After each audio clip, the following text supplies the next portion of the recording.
ଏକ ରାତିରେ ଭୀଷଣ ଝଡ଼ ବାତ୍ୟା ଆସିଲା। ପାଣିର ଦ୍ରୁତ ପ୍ରବାହରେ ପାହାଡ଼ର ଗୋଟିଏ ବଡ଼ ପଥର ଭାଙ୍ଗି ଆସି ରାସ୍ତାର ମଝିରେ ପଡ଼ିଗଲା। ସେତିକି ବେଳେ ଗୋଟିଏ ଠେଲା ଗାଡ଼ିବାଲା ଆସି ସେଠାରେ ପହଞ୍ଚିଲା।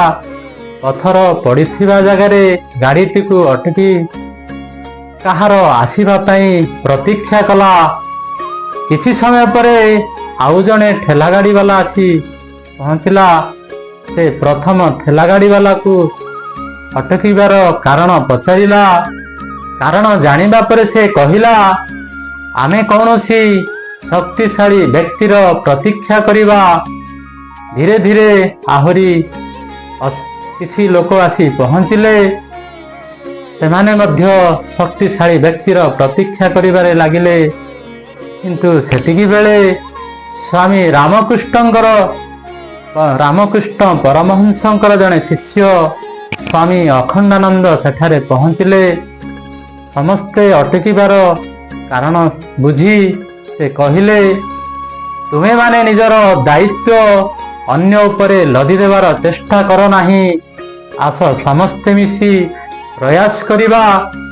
ସ୍ୱାମୀଜୀଙ୍କ ସହିତ ଅନ୍ୟ ସମସ୍ତେ ମିଶି ଚେଷ୍ଟା କରି ରାସ୍ତାରୁ ପଥର ହଟି ଯାଇଥିଲା। ଆଉ ସ୍ୱାମୀଜୀ କହିଲେ, ଆମେ ସର୍ବଦା ଆମର ଦାୟିତ୍ୱ ଅନ୍ୟମାନଙ୍କ ଉପରେ ନିର୍ଭର କରିବା ଉଚିତ ନୁହଁ। କେହି ଆସି ଆମର ସମାଧାନ କରିବ ବୋଲି ଆମେ ସର୍ବଦା ଭାବିଥାଉ। କେହି ଆଗକୁ ବଢ଼ିବା ପାଇଁ ଆମେ ସବୁବେଳେ ଚେଷ୍ଟା କରିବା।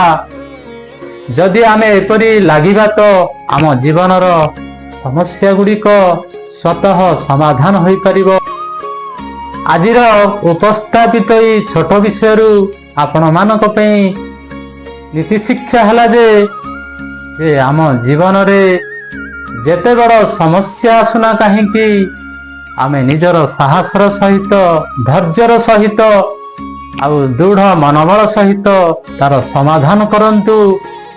ଆଉ ସବୁବେଳେ ଜୀବନରେ ସ୍ୱାଧୀନତା ଜୀବନଯାପନ କରନ୍ତୁ।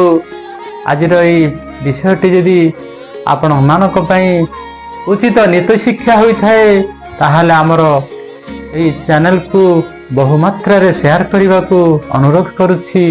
ଜୟ ଜଗନ୍ନାଥ।